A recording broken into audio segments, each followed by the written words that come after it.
మనము స్థూలము, సూక్ష్మము, కారణము, మహాకారణము అనే దానిలో స్థూలము చెప్పుకున్నాం, సూక్ష్మము చెప్పుకున్నాం, కారణము చెప్పుకున్నాం. ఇప్పుడు మనం మహాకారణం చెప్పుకుంటాం. ఇక్కడ స్థూలము అంటే ఏంటి? సూక్ష్మము అంటే ఏంటి?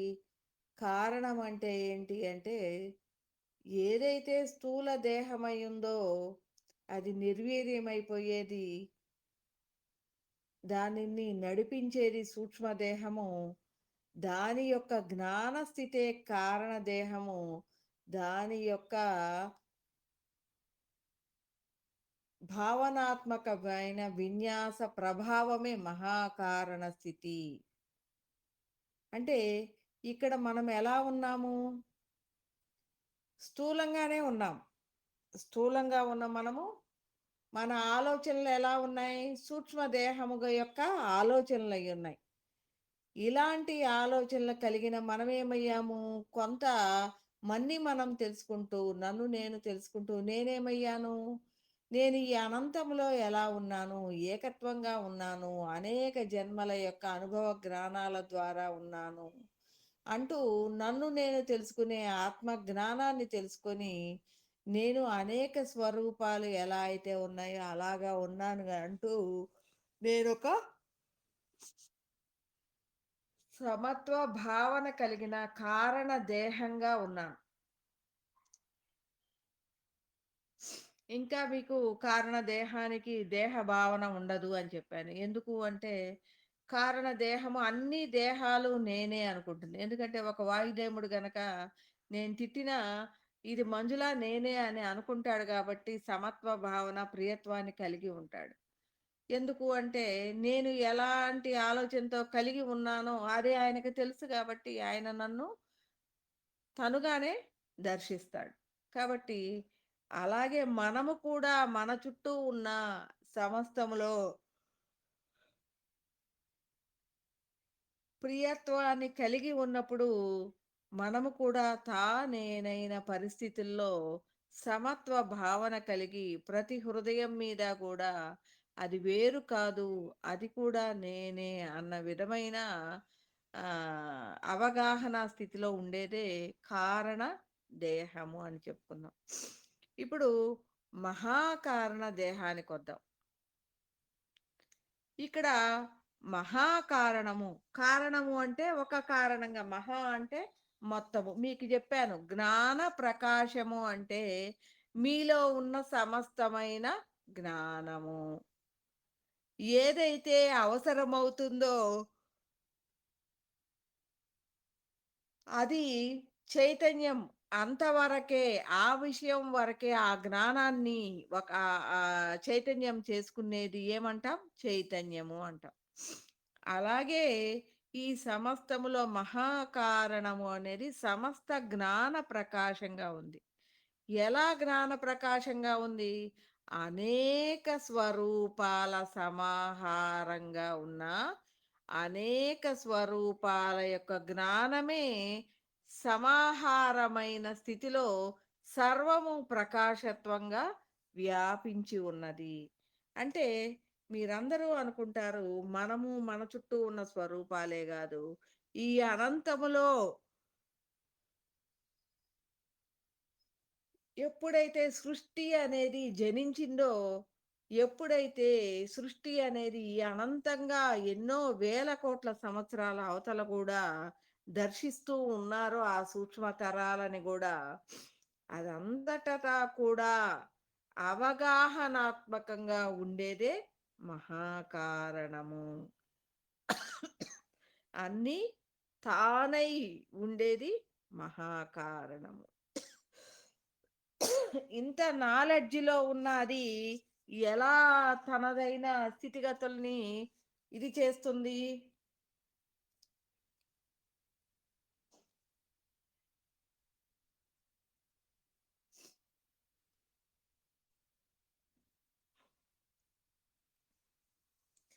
ఎంత నాలెడ్జ్‌లో ఉందది? చాలా గొప్ప నాలెడ్జ్. అంటే తనదు పరిపూర్ణమైన స్థితిలో నాలెడ్జ్‌ని కలిగి ఉందది. పరిపూర్ణమైన స్థితిలో నాలెడ్జ్ కలిగి ఉన్నది మహాకారణము. కాబట్టి అది ఎలా ఉంది? ప్రియత్వంగా ఉంది. ఎందుకంటే ఎప్పుడైతే అన్నీ తానయ్యుందో అది తాను ప్రియంగానే ఉంది.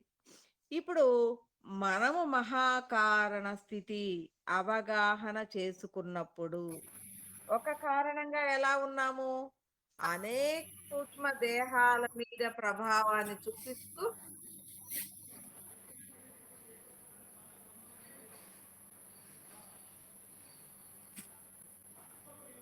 అనేక సూక్ష్మ దేహాల మీద ప్రభావాన్ని చూపిస్తూ, అనేక పనులు ఒక పని చేయించటం కోసం వచ్చాం. ఒక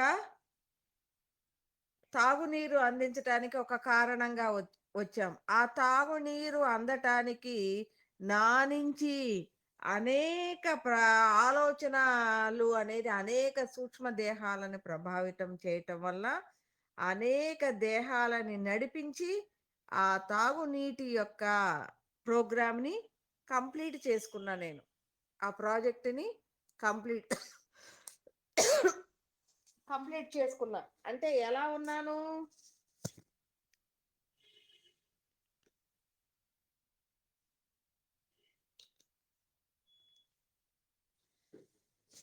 నా ప్రభావం వలన, నా ప్రభావము అనేది వాటన్నిటిని పని చేయించే యజమానిగా ఉన్నంత గట్టిగా ఫోర్స్‌బుల్‌గా దాని ఆలోచన మార్చకుండా నా ప్రభావాన్ని చూపిస్తూ ఆ పని చేయించుకెళ్ళి. ఇప్పుడు మహాకారణం ఎలా ఉంది? అనేక కారణాల సమాహారంగా ఉంది. బాగా వినండి. మీకు చెప్పాను. అనేక స్వరూపాల నాలెడ్జ్ యొక్క జ్ఞాన ప్రకాశమే మహాకారణము. ఇప్పుడు ఇలాంటి మహాకారణంలో అనేక కారణాలు అనేక పనులు చేయటం కోసం తుల్యమవుతూ ఉంటాయి. అంటే మహాకారణంలో పథక రచనలు అనేవి జరుగుతూ ఉంటాయి. అంటే ఆలోచనా శక్తులు మహాకారణం అంటేనే ఆలోచనా శక్తి. ఎప్పుడైతే ఇక్కడ స్పందనలకి విశ్వంలో అనేక స్పందనలుంటాయి. ఆ స్పందనలకు అనుగుణంగా ప్రతిస్పందన అనేది అక్కడ మహాకారణము నుంచి ఒక కారణంగా ఉద్భవిస్తుంది. మహాకారణం నుంచి ఒక కారణంగా ఉద్భవిస్తుంది ప్రతిస్పందనలు. అలాంటి కారణంగా ఉద్భవించి అదేమవుతుంది? ఒక కారణం నుంచి అనేకమైన ఆలోచనల స్ఫురణల ద్వారా అనేక సూక్ష్మాలని ప్రభావితం చేస్తూ అనేక దేహాలని ఆ పని చేయిస్తుంది. ఇప్పుడు ఎలా ఉంటుంది? ఇప్పుడు మనము మహాకారణ స్థితికి ఎదిగాము. అప్పుడు ఎలా ఉంటాము? మహాకారణం ఎలా ఉంది? అనేక స్వరూపాల సమాహారమైన జ్ఞాన ప్రకాశంగా ఉంది. అందులో సమస్త దేవతలు, సమస్త గురువులు, సమస్త జీవరాశులు పరబ్రహ్మ స్థితికి ఎదిగిన అనేక హృదయాలు. పరబ్రహ్మ అంటే ఒక్కడే కాదు అనేది గుర్తుంచుకోండి. పరబ్రహ్మ అంటే ఒక్కళ్ళు కాదు.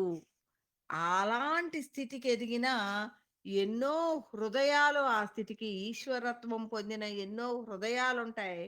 విష్ణు తత్వాన్ని, విష్ణు స్థితిని అంటే స్థితికర్తగా ఎదిగిన ఎన్నో హృదయాలుంటాయి. సృష్టికర్తగా ఎదిగిన ఎన్నో హృదయాలు సృష్టిని నడిపిస్తూ ఉంటాయి.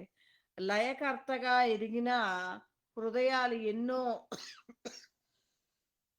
ఈ సృష్టిలో లయాన్ని చేసుకుంటూ ఉంటాయి. ఈశ్వరత్వం పొందిన ఎన్నో హృదయాలుంటాయి. సదా శివంగా ఉన్న ఎన్నో హృదయాలు ఆ స్థితిలో ఆనందమయంగా అన్నిటిలో కలిసి ఉంటాయి. అంటే ఇక్కడ, ఇక్కడ ఏమవుతుంది? మన స్థితి అనేది మనం ఎదుగుతున్న కొద్దీ, మన అవగాహన స్థితి అనేది పెరిగే కొద్దీ, మనము అదైన స్థితిలకి ప్రయాణం చేస్తాం. ఇప్పుడు ఎప్పుడైతే ఈ స్థూల దేహాలు ఇవన్నీ పాంచభౌతిక దేహాలు వీటన్నిటిలో ఉన్న అవగాహన అనేది నాకొచ్చిందో, ఈ ప్రకృతి అంతా గూడా అనేక పాంచభౌతిక దేహాల సమాహారంగా ఉంది. అందులో ఉన్న సూక్ష్మ దేహాల యొక్క అవగాహనే నీవై ఉన్నావనుకో, అప్పుడు నిన్నేమంటారు? జగత్ స్థితి, జగత్ స్వరూపము, విరాట్ స్వరూపము, జగద్గురువు అనంటారు. మరి అక్కడ నుంచి పంచభూతాత్మకంగా, అవగాహనాత్మకంగా ఆ స్థాయిలో సమత్వ భావన కలిగిన ప్రయాణము. దాని తర్వాత పంచశక్తులుగా మహదంకారంగా ఆహ్, పంచబ్రహ్మలుగా, తర్వాత సమస్త చైతన్యము నీవే. ఈ సమస్త చైతన్యం తర్వాత ఏముంది? ఓన్లీ జ్ఞాన ప్రకాశం అంటే చైతన్యం నుంచి నిశ్చల స్థితికి, నిశ్చల నిర్గుణ పరబ్రహ్మ స్థితి నీవే అయ్యి, అక్కడ నుంచి శివం ఓన్లీ ప్రకాశత్వం కలిగిన స్థితిలో నిలబడొచ్చు. మరలా సగుణ పరబ్రహ్మ, మరలా నిర్గుణ పరబ్రహ్మ అవసరార్థం మనము మార్పు చెందవచ్చు. ఇన్ని దాటుకుంటూ వెళుతూ ఉంటాం. ఎప్పుడైతే ఈ జగత్తు యొక్క అవగాహన వస్తుందో అది జగత్ స్థితి, జగద్గురువు అని. దాని తర్వాత అనేక స్వరూపాలు, పంచభూతాలు నీవైనప్పుడు, పంచశక్తులు నీవైనప్పుడు, పంచబ్రహ్మలు నీవైనప్పుడు విశ్వస్థితి, సమస్త చైతన్య స్థితి, సమస్తము చైతన్యాత్మకంగా ఉన్న జగత్ జగన్మాత అంటే జగజ్జనని. జగన్మాత అంటే సృష్టి ఎక్కడి నుంచి ఆవిర్భవించిందో, ఈ బ్రహ్మ విష్ణు మహేశ్వర పంచబ్రహ్మలు దాటిన స్థితి అనేది, ఈ సృష్టి అనేది ఉద్భవించిన స్థితిని జగన్మాత, జగజ్జనని, సమస్త చైతన్యాత్మకము అంటే జ్ఞాన మార్గంలో సమస్త చైతన్య స్థితి అనేది అంటాం. దాని తర్వాత వచ్చేది పరబ్రహ్మ సగుణ, నిర్గుణ. ఇలా మన ప్రయాణము అనేది జరుగుతూ ఉంటుంది. కాబట్టి వీటన్నిటి యొక్క సమాహారమే మనం మహాకారణంగా ఉంది. వీటన్నీ కూడా మహాకారణములో వీటన్నిటి యొక్క నాలెడ్జ్ కలిగే ఉంది. మనము కారణ స్థితి నుంచి మహాకారణ స్థితిలోకి దృష్టి పెట్టినప్పుడు మనం ఒక కారణంగా ఉన్నాం. ఎలా? ఒక గురువుగా, సత్తుని అవగాహన చేసుకున్న గురువుగా ఉన్నాం. అలాంటి స్థితిలో సత్తుని అవగాహన చేసుకున్న గురువుగా ఉన్న మనము అనేక కారణాలు మహాకారణంలో ఉంటాయి. అవన్నీ కూడా సత్తుని అవగాహన చేసుకున్న కారణాలే. ఇక్కడ సత్తుని అవగాహన చేసుకొని అనేక స్వరూపాలు కూడా ఉంటాయి. జన్మ తీసుకొని సాధన లేకుండా కొన్ని భక్తి కోణంలో అవగాహన లేని స్థితిలో ఎదిగి ఉంటాయి. అసలు భక్తి కోణం దాకా కూడా రాకుండా అనేక జీవరాశుల యొక్క స్వరూపాలు కూడా ఉంటాయి. కానీ నేను వాటి గురించి మాట్లాడట్లా. కానీ ఒక కారణ స్థితికి ఎదిగిన అనేక కారణాల సమాహారం ఎలా ఉంటుంది అంటే, అన్నిటినీ ఎరిగిన స్థితిలో ఉంటాయి. ఎలా ఉంటాయి? పరిపూర్ణమైన అవగాహన కలిగిన కారణాలుగా ఉంటాయి. మనము ఎప్పుడైతే ఒక కారణంగా ఎదిగామో, మనము కూడా అనేక కారణాల వైపు దృష్టి పెడతాం. ఎందుకంటే, చిన్న చిన్న స్వరూపాల వైపు దృష్టి పెడితే మనకి ఒరిగేదేమీ లేదు. మనం ఆల్రెడీ ఆ నాలెడ్జ్‌ని కలిగే ఉన్నాం. ఇప్పుడు ఒక గడ్డిపోచగా, చీమగా, దోమగా, పులిగా ఇయన్నీ మనం ఎదిగే ఉన్నాం. వాటి వైపు దృష్టి పెట్టం. మనం ఏం చేస్తాం? ఇంకా అనేక జన్మల అవతల జన్మలు తీసుకుంటే ఎలాంటి పరిపూర్ణ జ్ఞానం అయి ఉంటుందో, అలాంటివి గ్రహించిన ఎంతో నాలెడ్జబుల్ కలిగిన అనేక కారణాలు మహాకారణంలో ఉన్నాయి. కాబట్టి అలాంటి కారణాల వైపు దృష్టి పెట్టినప్పుడు మనము అలాంటి కారణాల సమాహారం అవుతాం. అలాంటి కారణాల సమాహారం అవుతున్నప్పుడు మనమేమవుతాం? ఒక కారణంగా ఉంటే జగద్గురువుగానే ఉంటాం. అనేక కారణాల విశ్వములో అనేక పనుల యొక్క సమాహారంగా ఒక కారణము అంటే ఒక పని చేయటానికే ఉంటుంది. కానీ అలాంటిది కొంతవరకు లిమిటెడ్‌గానే తన పని తాను చేసుకుంటూ పోతుంది. కానీ జ్ఞాన స్థితిలో ఎదిగిన హృదయాలు ఎలా ఉంటాయి అంటే, ఒక కారణంగా ఒక పనే చేస్తూ వెళ్ళవు. సైమల్టేనియస్‌గా విశ్వంలో ఉన్న అనేక స్థితిగతుల్ని నిరంతరము గూడా ఇంకా కొత్తగా, ఇంకా ఉత్తమోత్తమంగా ఆవిష్కరిస్తూ, అవి తమదైన కోణంలో కొత్తదైన నాలెడ్జ్‌ని ఎప్పటికప్పుడు పెంచుకుంటూ ఉంటాయి. జ్ఞాన స్థితిలో ఉన్నాయి. అంటే అనేక కారణాల సమాహారమైన స్థితి అనేది ఒక్క జ్ఞాన స్థితిలో ఎదిగిన విశ్వ హృదయ స్థితిని అవగాహన చేసుకున్న వారికి మాత్రమే అది దక్కుతుంది. ఎందుకు అంటే, ఆ స్థాయిలో జ్ఞానము లేకపోతే అనేక కారణాల యొక్క జ్ఞానాన్ని తీసుకునే స్థితి అనేది మనకి ఉండదు. అయ్యి ఒక విద్యుద్ఘాతాల్లాగా ఉంటాయి. వాటిని చేరుకోవాలి అంటేనే మనం చేరుకోలేం. కానీ మనం షట్చక్ర విన్యాసము, గురు పరంపర, గురు చరణం చేయటం ద్వారా మనము కూడా ఒక విద్యుద్ఘాతాల్లాగా, ట్రాన్స్‌ఫార్మర్‌లాగా మనం గూడా తయారవుతాం. అలాంటి స్థితిలో అంటే శక్తివంతంగా అనేక జ్ఞాన క్షేత్రాలుగా మనం గూడా తయారవుతాం. అలాంటి జ్ఞాన క్షేత్రాలుగా ఉన్న మనము అనేకమైన కారణాలతో లయమవుతూ వాటి మీద దృష్టి పెట్టి, వాటి నాలెడ్జ్‌ని గూడా మన నాలెడ్జ్‌గా జేసుకుంటాం. వాటికుండొచ్చు, ఉండకపోవచ్చు. అవి మనతో వాటి జ్ఞానాన్ని మనం అవగాహన చేసుకునే స్థితిలో మనముంటాం. అవి మన జ్ఞానాన్ని అవగాహన చేసుకోలేకపోవచ్చు. మనకు సంబంధం లేదు. కానీ మనం మాత్రం అన్నిటి యొక్క జ్ఞానాన్ని అవగాహన చేసుకోగలిగే స్థితిలో మనముంటాం గాబట్టి, ఆ కారణాలన్నీ మనతో లయమైపోతాయి. మనం లయం జేసుకున్నాం. మనకు దెలుసు. వాటి యొక్క నాలెడ్జ్ ఎంత అనేది మనకు తెలుసు. అలా అనేక కారణాల సమాహారము, అనేక గురు పరంపరల సమాహారమైన నాలెడ్జ్ కూడా నీవే అయి ఉండటమే నీలో ప్రకాశ స్థితిని, అంటే నీ వ్యాపక స్థితిని, నీ సర్వవ్యాపక స్థితిని, మహాకారణములో నీ ప్రకాశ స్థితి, నీ వ్యాపక స్థితిని పెంచుకుంటూ పోవటం అన్నమాట. మహాకాణం అనేది అనంతమైనది అని చెప్పాం గదా! అనంతమైన దానిలో అనంతమైన జ్ఞాన ప్రకాశము అనేది ఉంది. ఈ జ్ఞాన ప్రకాశమే అనేక కారణాల సమాహారమైన నాలెడ్జిగా ఉంది. ఆ కారణాల మీద మనం దృష్టి పెట్టినప్పుడు మనము అనేక కారణాలు మనం ఒక కారణంగా ఉన్నాం. అంటే ఒక కారణంగా ఉన్నప్పుడు ఒక నాలెడ్జిని కలిగిన అనేక స్వరూపాల సమాహారంగా మనం ఉండటమే కారణము.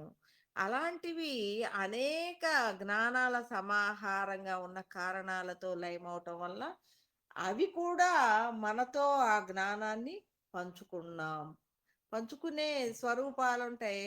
ఒక్క కొన్ని మన జ్ఞానాన్ని తీసుకోగలిగిన కారణాలు ఉండవు. కానీ వాటిని మనం తీసుకునే స్థితిలో ఉంటాం. ఎందుకు అంటే, మనము విశ్వ హృదయ స్థితిలో ఉన్నాము. అంటే, ఇక్కడ మహాకారణంలో ఉన్న అనేక కారణాల సమాహారంగా ఉన్న హృదయం మనమై ఉన్నాం. హృదయ స్థితి అంటే అనేక స్వరూపాలలో ఉండేది, అనేక స్వరూపాలలో అనేక హృదయాలుంటాయి. వాటన్నిటిని అర్థం చేసుకునే స్థితే విశ్వ హృదయ స్థితి.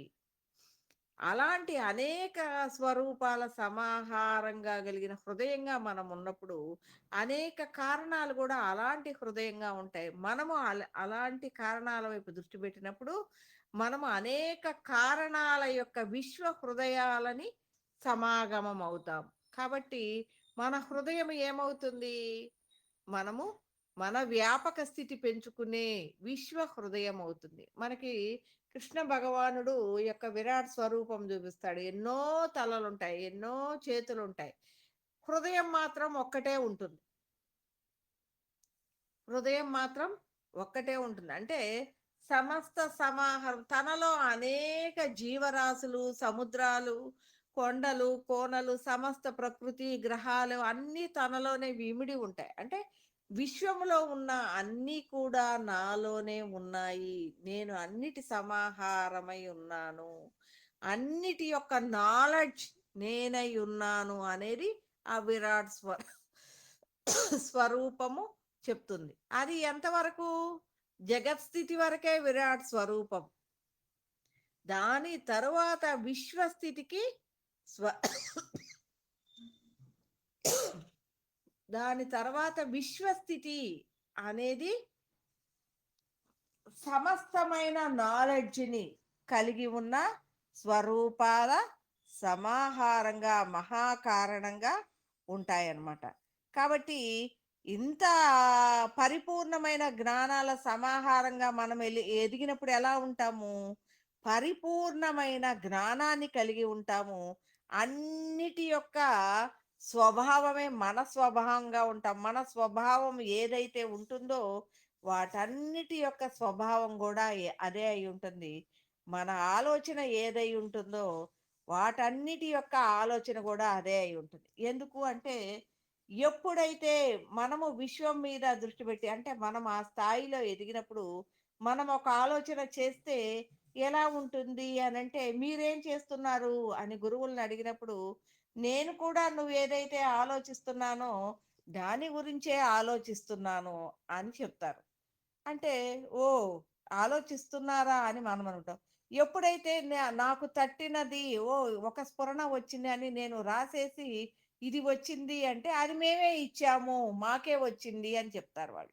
ఎలా ఉంటుంది అంటే, మన మైండు, వాళ్ళ మైండు వేరుగా లేదు. 2 ఒక్కటే అయిపోయినాయి. ఎలా అయిపోయాం మనం? మహాకారణ స్థితిలో ఆలోచించగలిగాము అంటే, ఎలా ఉంటుంది అంటే, నువ్వు చెప్తుంది మేమే చెప్తున్నాము. మా హృదయములోనే ఆ భావ విశ్లేషణ జరుగుతుంది. మేమే ఆ జ్ఞానాన్ని అందిస్తున్నాము అని ఎన్నో హృదయాలు చెప్తూ ఉంటాయి. ఇక్కడ నేను అనుకుంటాను నిజమే కావాలా వాళ్ళే అని. నేను మానేస్తున్నాను. నేను చెప్పను. నాకివాళ చెప్పబుద్ధి కావట్లేదు అంటే అవి అంటాయి. మాకు గూడా చెప్పబుద్ధి గాట్లేదు అనంటాయి. ఇక్కడ ఏమనుకుంటున్నాం మనము అంటే, మనకు అర్థం గాని స్థితిలో ఒక్కొక్కసారి ఎట్ ద బిగినింగ్‌లో అలాగే అనుకునేదాన్ని. ఏంటి నేను కాదంటే ఇవి కాదంటాయి. నేను అవునంటే ఇవి అవునంటాయి అని అనిపిచ్చేది. కానీ నా ఆలోచన మహాకారణమే నేనై ఉన్నప్పుడు, నా ఆలోచనే సమస్తమైన ఆలోచన అనేది అర్థమైనప్పుడు చాలా ఆశ్చర్యంగా ఉంటుంది. ఆ స్థితిలో మన హృదయము అనేది ఎన్‌లైట్ అయ్యి ఉంటుంది.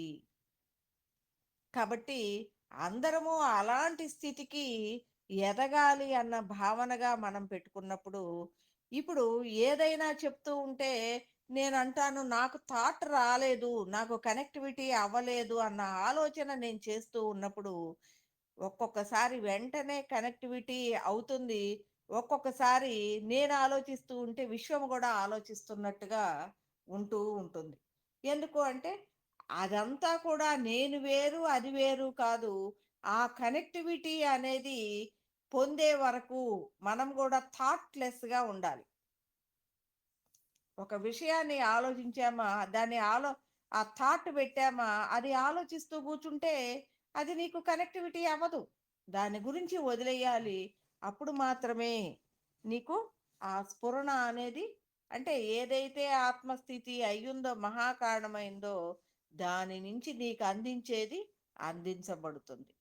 కాబట్టి మహాకారణము అంటే సమస్త జ్ఞాన ప్రకాశము సమస్తము కూడా ఇక్కడ పథక రచనల ద్వారా అంటే వేల సంవత్సరాల అవతల జరిగే విన్యాసము అంటే ఎవరికి ఏదైతే అవసరమో అది జరగబోయేది అక్కడ స్పందనలు కూడా ఉండవు కానీ అప్పటికే పథక రచనలు చేసుకుంటూ వేల సంవత్సరాల అవతల ఏమేమి చెయ్యాలో కూడా విషయంలో చేయబడుతూ ఉంటుంది.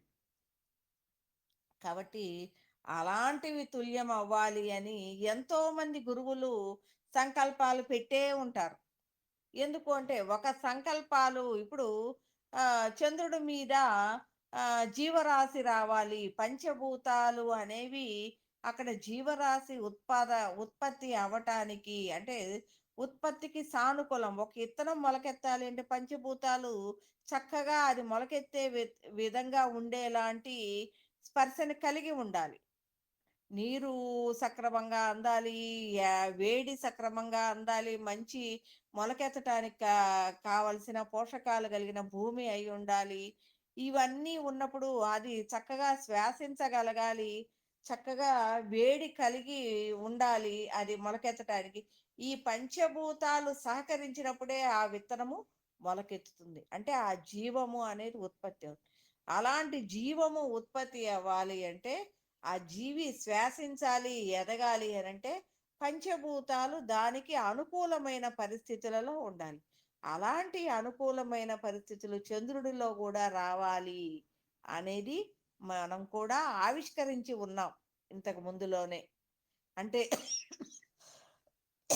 మనకి విశ్వామిత్రుడి కాలంలోనే మనము చూసాం. ఆయన త్రిశంకు స్వర్గాన్ని సృష్టికి ప్రతి సృష్టి చేశారు. త్రిశంకు స్వర్గాన్ని ఆవిష్కరించారు అన్నారు. అంటే అలాంటి ఆవిష్కరణలు విశ్వామిత్రుల వారే గాదు, మహాకారణ స్థితి యొక్క అవగాహన స్థితిలో కారణ మహాకారణాలుగా ఎదిగిన మనము కూడా అలాంటి ఆవిష్కరణ ద్వారా సమస్తాన్ని కూడా ఉన్నదాన్ని అత్యున్నతమైన స్థితిగతులలోకి ఆవిష్కరిస్తూ సమస్తము కూడా ఇప్పుడు మనం ఈ జ్ఞానము చెప్తూ ఉన్నాం. మామూలు మామూలుగా మనం అనుకుంటాం ఏదో మన ముందు ఒక 20 మంది ఉన్నారు, 30 మంది ఉన్నారు అని అనుకుంటాం. కానీ నేను ఈ జ్ఞానము చెప్పేటప్పుడు సమస్త విశ్వములో ఉన్న ప్రతి హృదయము కూడా ఆ హృదయం నుంచి ఈ జ్ఞానాన్ని ఆవిష్క ప్రతి స్వరూపము కూడా అవగాహన చేసుకోవాలి. ప్రతి స్వరూపము కూడా ఈ జ్ఞానాన్ని ఆనందమయంగా స్వీకరించాలి అని భావన చేసి మనం ఈ సబ్జెక్ట్ బిగిన్ చేసినప్పుడు ప్రతి స్వరూపము కూడా ఈ జ్ఞానం అందుతుంది. ఎందుకు అంటే మనం ఎలా ఉన్నాము? విశ్వ హృదయంగా ఉన్నాం. విశ్వ హృదయంగా ఉన్నప్పుడు మనం మాట్లాడిన ప్రతి మాట కూడా విశ్వంలో ప్రతి హృదయం యొక్క మాట అవుతుంది. మనము చెప్పే ఈ జ్ఞానము కూడా ప్రతి హృదయం యొక్క జ్ఞానం అవుతుంది కాబట్టి మనము ఈ జ్ఞానము అనేది కనెక్టివిటీ అవ్వకపోయినా ఈ జ్ఞానం అనేది సరిగ్గా చెప్పకపోయినా అందులో ఎంతో మంది పరిపూర్ణమైన హృదయం కలిగిన గురువులు వాటిని వెంటనే నేను ఎక్కడైనా తప్పు చెప్పగానే వెంటనే వాటిని కనెక్టివిటీ ఇచ్చి అది సరిచేస్తారు. వెంటనే ఎందుకు అంటే అనేక హృదయాల సమాహారంగా నేను ఈ జ్ఞానాన్ని చెప్తూ ఉన్నప్పుడు ఎంతో గొప్పగా ఈ జ్ఞానాన్ని కలిగి ఉన్న అనేక హృదయాలు ఎప్పటికప్పుడు ఆ జ్ఞానాన్ని సరి చేస్తూ ఉంటారు. అందుకే కొత్త వాళ్ళగా వచ్చిన వాళ్ళని చక్కగా నేర్చుకున్న తర్వాత ఒక 8 నెలలు సంవత్సరం తర్వాత మీరు క్లాసులు చెప్పుకోండి వెళ్ళిపోండి అని చెప్పి. ఎందుకు అంటే వాళ్ళు తప్పు చెప్తే సరి చేసేది పరిపూర్ణ హృదయులతో మనం లయమై ఉన్న గురు పరంపర మనకుంది. కాబట్టి మనము ఎప్పుడైతే దృష్టి అనేది దాని మీద పెట్టి ప్రయాణం చేస్తున్నామో అదే సరి చేస్తుంది. ఇక్కడ మనం చేస్తున్నాము అంటే మనం సరి చేసుకోవాలి.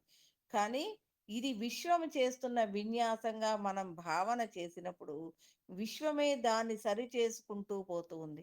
అలాంటిది ఈ జ్ఞానం చెప్పేటప్పుడు నాకు మొదట విశ్వ హృదయ స్థితిలో చెప్తున్నాను అనేది నాకు తెలియదు. కానీ అది నాకు తెలియచేయటానికి అంటే నిజంగానే ఏదైనా తెలియజేయంది మనకు తెలియదు గదా! తెలియజేయటానికి నా దగ్గరికి ఒకసారి యమధర్మరాజు గారొచ్చారు. తర్వాత ఒకసారి విష్ణుమూర్తి చేతిలో సుదర్శనుడొచ్చాడు. తర్వాత ఎంతోమంది దైవ స్వరూపాలు దేవతలు వీళ్ళందరూ వచ్చారు. ఆహ్, తర్వాత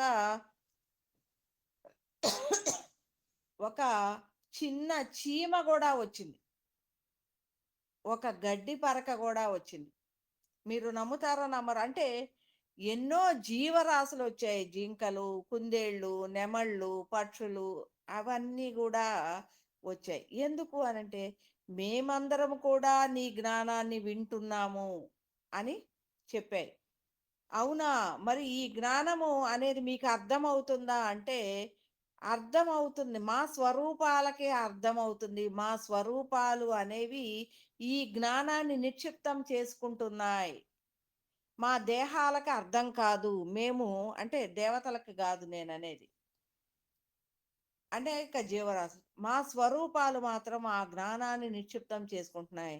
కానీ మరు జన్మలు ఎత్తేటప్పుడు మేము నెక్స్ట్ జన్మ ఎత్తాల్సింది కాకుండా కొన్ని వందల వేల జన్మల తర్వాత జన్మలు ఎత్తే జ్ఞానాన్ని నువ్వు మాకు అందిస్తున్నావు. ఎందుకంటే మా స్వరూపము అంత నాలెడ్జ్‌గా తయారవుతుంది గాబట్టి, ఒక చీమ అనేక జన్మలు కొన్ని వేల జన్మల తర్వాత పులిగా తయారవుతుంది.